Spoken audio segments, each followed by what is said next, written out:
हिमाचल प्रदेश के राजस्व, बागवानी एवं जनजातीय विकास मंत्री जगत सिंह नेगी ने भाजपा नेताओं द्वारा पंचायती राज एवं स्थानीय निकाय चुनाव परिणामों को कांग्रेस सरकार के खिलाफ जनादेश बताने के दावों पर तीखा पलटवार किया। उन्होंने कहा कि पंचायत और स्थानीय निकाय चुनावों को विधानसभा चुनावों का सेमीफाइनल बताना पूरी तरह भ्रामक है और राजनीतिक प्रचार का हिस्सा है। शिमला में आयोजित एक पत्रकार वार्ता के दौरान जगत सिंह नेगी ने कहा कि पंचायती राज चुनाव पार्टी के चुनाव चिन्ह पर नहीं लड़े गए हैं, इसलिए इन्हें किसी भी तरह से विधानसभा चुनावों का सेमीफाइनल कहना तर्कसंगत नहीं है। उन्होंने कहा कि भाजपा चुनाव परिणामों को लेकर सुनियोजित तरीके से एक राजनीतिक नैरेटिव खड़ा करने की कोशिश कर रही है ताकि जनता का ध्यान वास्तविक मुद्दों से भटकाया जा सके। उन्होंने कहा कि गाँव में चुनाव स्थानीय समीकरणों, व्यक्तिगत संबंधों और विकास कार्यों के आधार पर लड़े जाते हैं। उन्होंने कहा कि पंचायतों में अक्सर विभिन्न विचारधाराओं और दलों से जुड़े लोग मिलकर चुनाव लड़ते हैं और जीतते हैं। ऐसे में किसी एक दल के खाते में सभी विजेताओं को जोड़ना सही नहीं है। उन्होंने कहा कि पंचायत व्यवस्था सामूहिक नेतृत्व पर आधारित होती है और केवल प्रधान के जीतने से पूरे पंचायत तंत्र का प्रतिनिधित्व नहीं होता। पंचायत में प्रधान, उप प्रधान और वार्ड सदस्य मिलकर निर्णय लेते हैं, इसलिए चुनाव परिणामों की व्याख्या करते समय पूरे परिदृश्य को देखना आवश्यक रहता है। राजस्व मंत्री ने दावा किया कि प्रदेश की कुल 3754 पंचायतों में से लगभग 2400 पंचायतों में कांग्रेस समर्पित उम्मीदवारों ने जीत दर्ज की है। इसके अलावा करीब 2700 उप प्रधान पदों पर भी कांग्रेस समर्पित प्रत्याशी विजय रहे हैं। उन्होंने कहा कि नगर निकाय और नगर परिषदों के चुनावों में भी कांग्रेस समर्पित उम्मीदवारों को जनता का अच्छा समर्थन प्राप्त हुआ है। उन्होंने भाजपा नेताओं के उस वादे को खारिज किया जिसमें चुनाव परिणामों को कांग्रेस सरकार के खिलाफ जनादेश बताया जा रहा है। नेगी ने कहा कि जब चुनाव पार्टी सिंबल पर नहीं हो तो इन्हें सेमीफाइनल कहना गलत है। जगत सिंह नेगी ने कहा कि भाजपा जनता को गुमराह करने के लिए चुनाव परिणामों को बढ़ा चढ़ाकर पेश कर रही है। उन्होंने कहा कि प्रदेश और देश के सामने कई महत्वपूर्ण मुद्दे हैं जिन पर चर्चा होनी चाहिए। उन्होंने रसोई गैस की बढ़ती कीमतों का मुद्दा उठाते हुए कहा कि एलपीजी सिलेंडर लगातार महंगा हो रहा है और आम लोगों पर आर्थिक बोझ बढ़ता जा रहा है। उन्होंने आरोप लगाया कि भाजपा इन जन सरोकारों के मुद्दों से ध्यान हटाने के लिए चुनावी आंकड़ों की राजनीति कर रही है। खालसा टैक्स को लेकर उठे विवाद पर भी राजस्व मंत्री ने प्रतिक्रिया दी। उन्होंने कहा कि इस विषय को जानबूझकर राजनीतिक रंग दिया जा रहा है और इसके पीछे एक सोचे समझे साजिश दिखाई देती है। उन्होंने स्पष्ट किया कि हिमाचल प्रदेश में विभिन्न प्रकार के कर और शुल्क पहले से लागू है तथा वर्तमान विवाद को अनावश्यक रूप से बढ़ाया जा रहा है। हमारे प्रदेश में पंचायती राज के चुनाव बड़े जो है शांतिपूर्ण तरीके से, लोकतांत्रिक तरीके से जो है संपन्न हुए और इसके जो है नतीजे भी जो है 31 तारीख को फाइनली, चाहे हमारे कॉरपोरेशंस के थे, चाहे हमारे दूसरे पंचायतों के थे, सब आ चुका है। और उसके बाद जीतने वाले, हारने वाले, जश्न मनाने वाले सब कुछ हो गया। परंतु आज एक लंबा समय हो गया चुनाव के नतीजे निकलने के बाद, परंतु उसके बावजूद जो है विपक्ष जो है केवल पंचायती राज चुनाव के ही बारे में बात कर रही है और उसमें भी प्रदेश की जनता को गुमराह करने की बात हो रही है। होना तो ये चाहिए था चुनाव संपन्न हो गए और जो भी पंचायती राज संस्थाएं हैं उनको अपना काम करने दिया जाए। पहली बात तो ये है कि ये जो पंचायती राज चुनाव जो हुए हैं ये कोई हमारे पार्टी सिंबल पे नहीं हुए। ये जो है एक ओपन जो है चुनाव थे। ये ठीक है कि कॉरपोरेशन के चुनाव पंचायत किसी भिन्न था, वो जो है पार्टी लाइन्स पे हुए, पार्टी चुनाव चिन्ह पे हुए।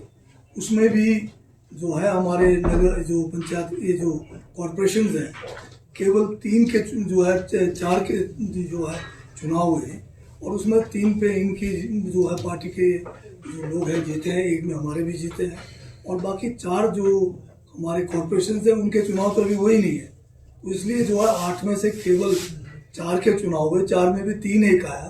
ठीक है, 3 में उनकी जो है लोग जीते हैं, परंतु केवल ये कहना कि अब जो है ये एक किस्म का सेमीफाइनल हो गया। आप जानते हैं कि सेमीफाइनल या फाइनल अगर कोई भी टूर्नामेंट होता कि सारी की सारी टीमें भाग लेती है उसमें, आधे अधूरे टीम भाग लेके ना तो सेमीफाइनल होता है ना क्वार्टर फाइनल होता है। तो ये तो जो है एक किस्म से ना तो सेमीफाइनल था ना क्वार्टर फाइनल था।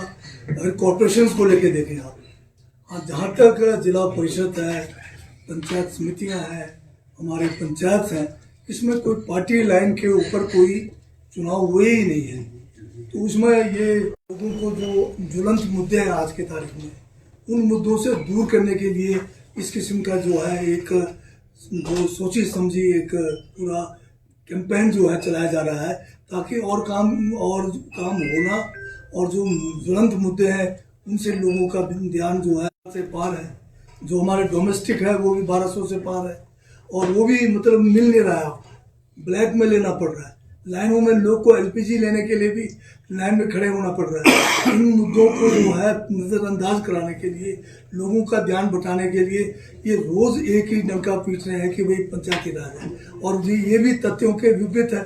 अगर आप पंचायती राज चुनाव उस पार्टी है, पंचायत जो है पूरा प्रधान, उप प्रधान और उसके जितने वार्ड मेंबर्स होते हैं उनकी मेजोरिटी के ऊपर ही काम होता है, क्योंकि पंचायत के अंदर जो भी कोई भी काम होना है वो प्रस्ताव के द्वारा मेजोरिटी से पास किया हुआ प्रस्ताव होता है, उसी के ऊपर जो है निर्णय अकेला प्रधान कुछ नहीं कर सकता है। इसी तरह से पंचायत समिति का जो चेयरमैन बनता है वो ठीक है कि समिति के मेंबर उसको चुनते हैं और एक पर्टिकुलर आदमी चुना जाता है, परंतु वो भी चेयरमैन भी सर्वसम्मति वो नहीं है वो कि उसको भी अगर कोई भी पंचायत समिति में काम कराना है तो अगर 15 का quorum है तो 15 के मेंबर्स का सहयोग उसको चाहिए, कम से कम 8 लोग तो उसके साथ चाहिए।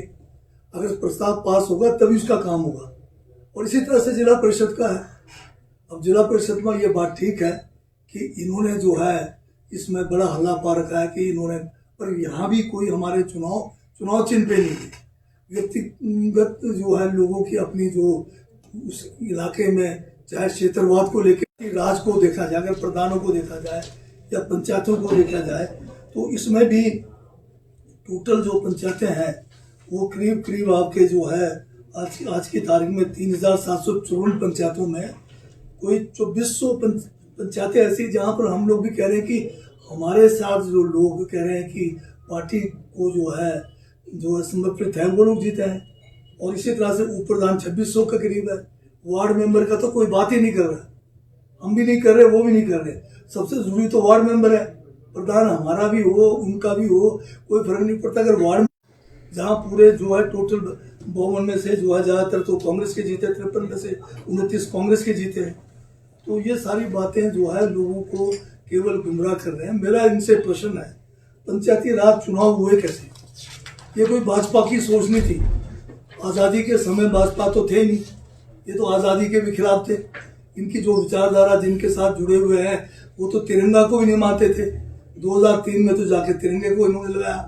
वंदे मातरम कहते हैं, उस समय इस वंदे मातरम को भी ये गाते नहीं थे, राष्ट्रगान को ये नहीं गाते थे।